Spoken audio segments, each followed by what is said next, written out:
In 1880, the average life expectancy for a working cowboy on a cattle drive was not measured in years. It was measured in seasons.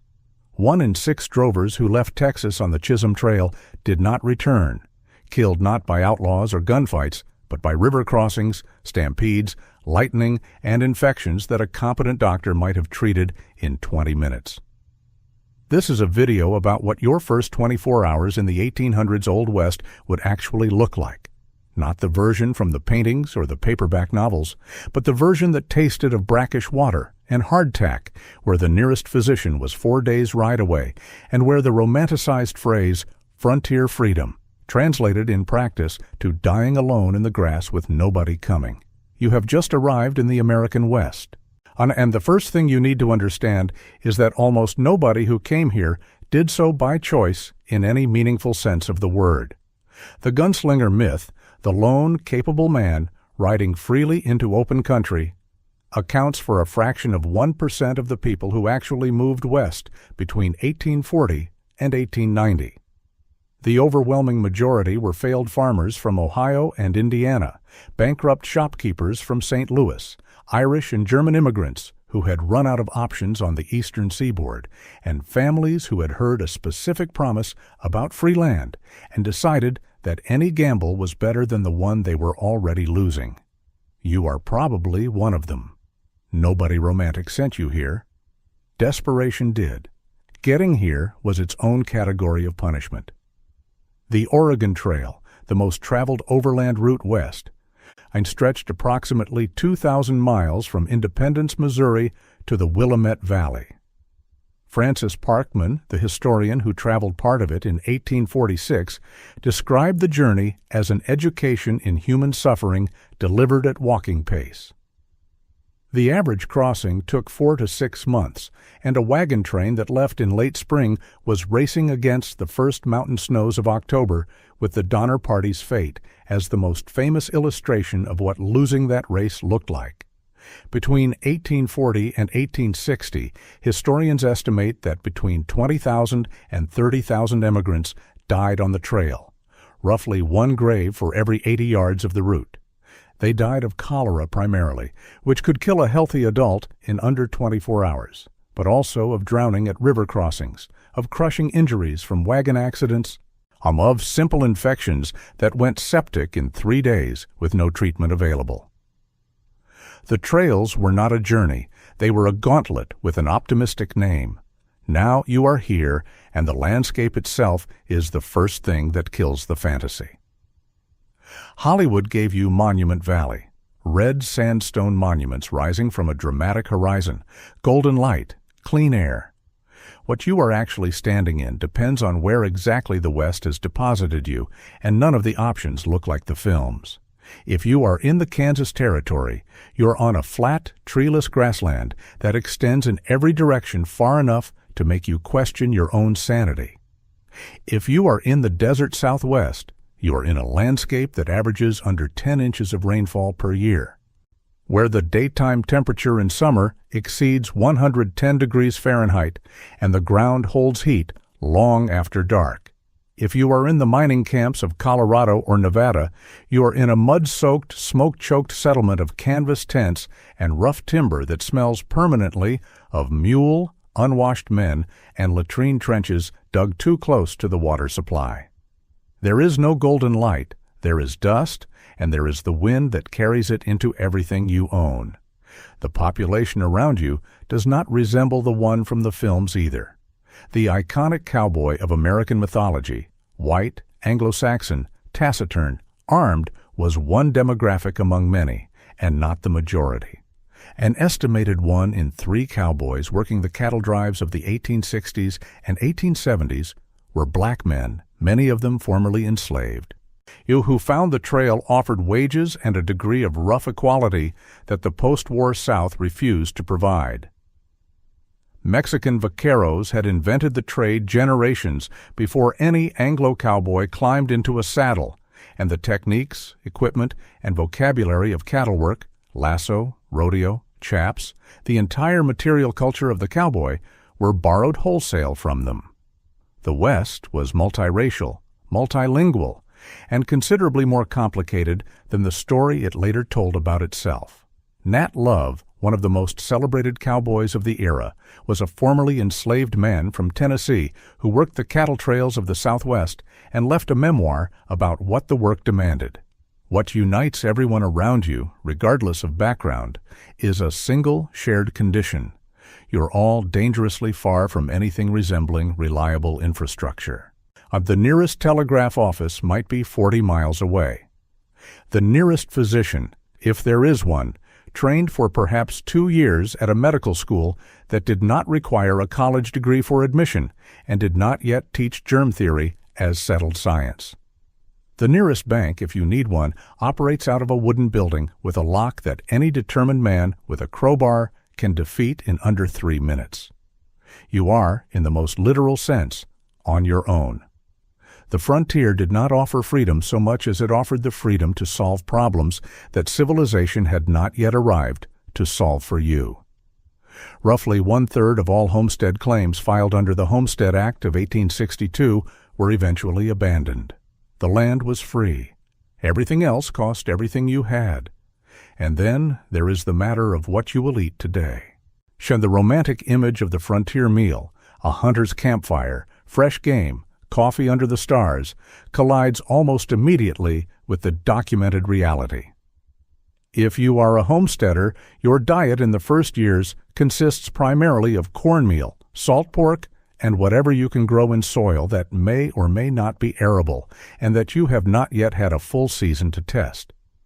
If you are a drover on a cattle drive, your cook, called a cusi, a corruption of the Spanish word cocinero, is working from a chuck wagon stocked with dried beans, salted beef, sourdough starter, and coffee so thick and bitter that veterans described it as useful primarily for keeping a man awake through the kind of exhaustion that would otherwise be indistinguishable from death. Vegetables were a seasonal luxury in the best circumstances.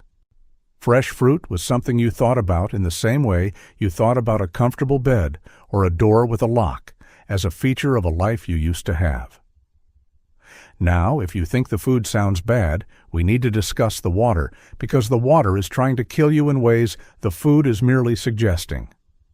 The primary water sources on the frontier, rivers, streams, wells dug close to settlements, were contaminated with the runoff of everything upstream: animal carcasses, human waste, the effluent of mining operations pouring mercury and arsenic into creek beds across the Sierra Nevada and the Rockies. You could not see any of this. The water looked fine. It tasted like dirt and minerals, which you would learn to accept, and it carried Vibrio cholerae, which you would not survive long enough to learn to accept. Cholera moved through frontier settlements with a speed that contemporaries described as incomprehensible. A man could eat breakfast in reasonable health and be dead before supper. Dr. Horace Carpenter, a physician who documented conditions along the California Trail in 1850, recorded that some emigrant parties lost 1/4 of their members to cholera within a single week, and that the survivors were too exhausted and frightened to bury the dead properly, leaving shallow graves that the prairie wind uncovered within days. Dysentery was slower and, in its way, more demoralizing. It did not kill you dramatically. It simply reduced you over days and weeks until you weighed less and could stand for shorter periods and began to understand, in the most intimate possible terms, exactly how little dignity the frontier was prepared to extend to you. The Army Medical Department recorded dysentery as the single most common cause of sickness among soldiers stationed at Western forts throughout the 1860s and 1870s, accounting for more casualties than combat in most years. For civilians, there was no Army doctor and no Army record. There was just the condition and whatever you happened to have available to treat it, which was usually nothing that worked. The flies were constant and worth mentioning because nobody in the mythology mentions them. Every settlement, every camp, every homestead generated waste, human, animal, and domestic. And every piece of that waste attracted flies in numbers that veterans of the period described with a kind of exhausted specificity. Isabella Bird, a Scottish writer who traveled the American West in 1873 and documented it in her book A Lady's Life in the Rocky Mountains, stated flatly that the flies in some Colorado settlements were so dense they darkened food before it reached your mouth. She was not being poetic. She was cataloging a sanitation problem that would not be understood as a disease vector for another 2 decades. You swat at them and keep eating. There is no alternative. The food already tasted like something had already consumed it once before, and this detail does not meaningfully change the situation. None of that, not the food, not the water, not the flies, not the dysentery, is what we have not yet discussed. We have not yet talked about what happened when the violence started. Not the violence of legend, with its formal gunfighter duels and its codes of honor. But the documented, statistical, forensically verified reality of what interpersonal violence in the Old West actually looked like. Here is that reality. The famous gunfight at the OK Corral in Tombstone, Arizona on October the 26th, 1881, lasted approximately 30 seconds. 3 men died. It is the most celebrated gunfight in the history of the American West, and it was over before most witnesses understood it had begun. Wyatt Earp, who participated and survived, was not a professional gunfighter in any cinematic sense. He was a former buffalo hunter, occasional gambler, sometime lawman, and full-time self-promoter who spent the latter decades of his life in close collaboration with journalists and early filmmakers, carefully constructing the legend that the films eventually delivered. On his friend and biographer Stuart Lake acknowledged, without apparently finding it remarkable, that Earp's account of his own career improved with each retelling.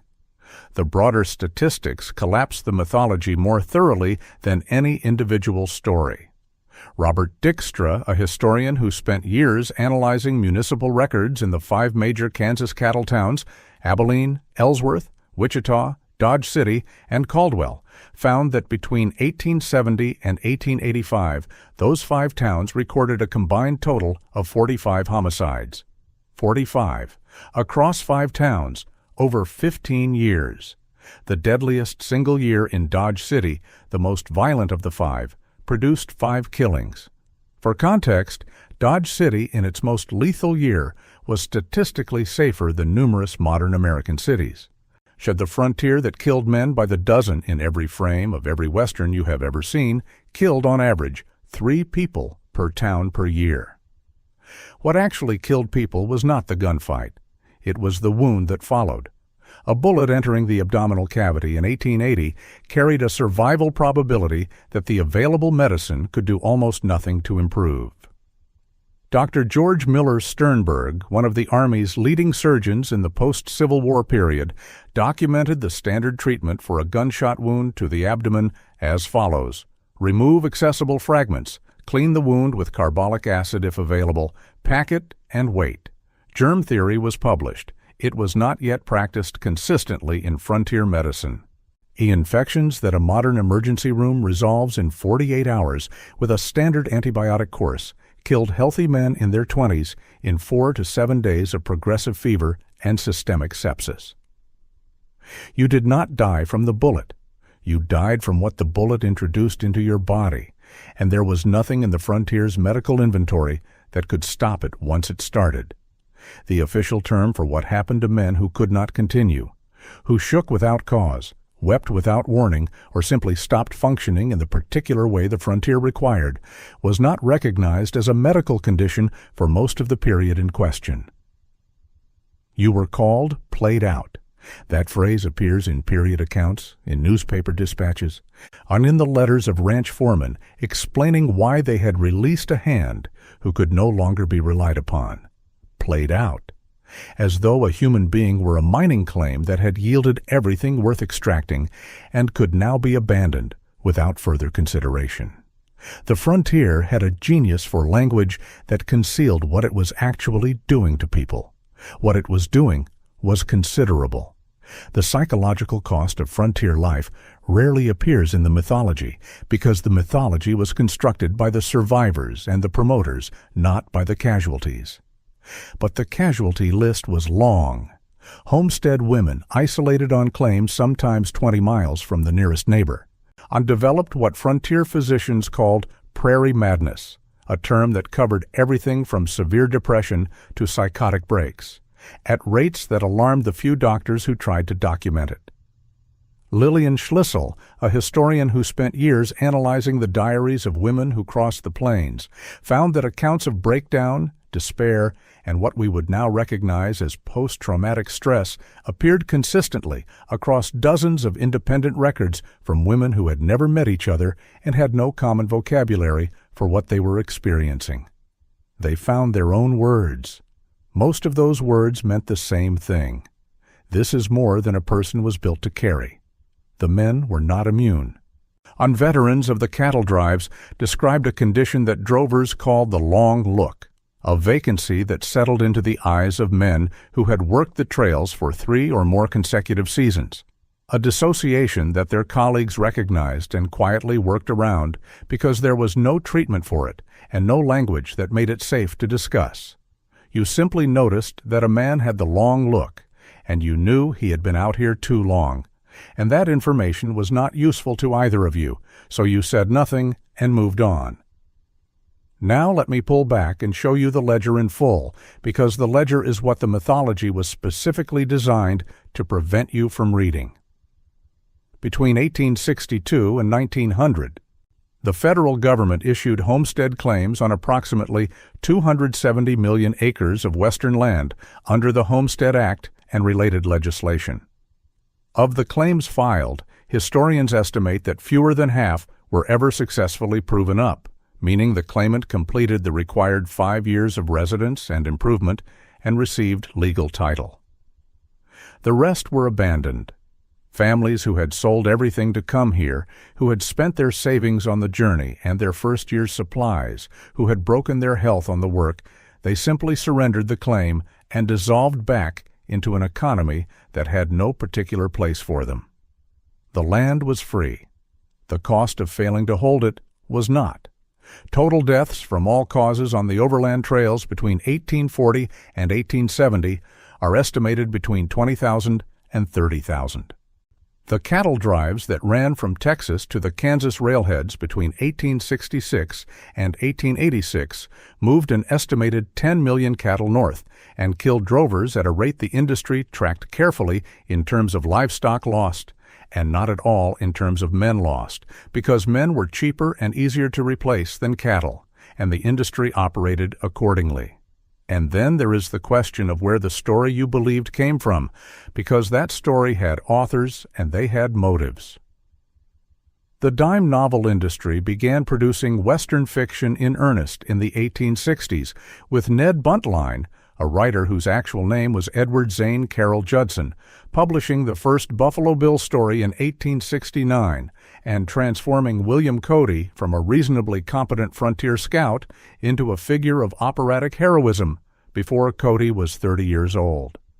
Cody recognized the commercial opportunity and became, in effect, the first man to franchise his own mythology, touring with Buffalo Bill's Wild West show from 1883 onward, and presenting a version of the frontier that was spectacular, clean, and almost entirely invented to audiences who had no means of knowing the difference. By the time the first Western films arrived in the early 20th century, the myth was already 40 years old and thoroughly set. The men who had actually lived the experience were dying off, their accounts unrecorded, their corrections unwelcome. You are standing in a cattle town in 1880. None of the mythology has been written yet. You are hungry in a way that a hot meal would not fully resolve, because your body has been operating on salt pork and cornmeal for long enough that it has started to forget what adequate nutrition felt like. The water you drank this morning tasted of alkali and something else you could not identify and have decided not to think about. Your first 24 hours have included a diet that would alarm a modern physician, exposure to at least 2 active waterborne disease vectors, and a statistical environment in which your most likely killer is not a gunfight, but a fever that begins on Tuesday and does not stop.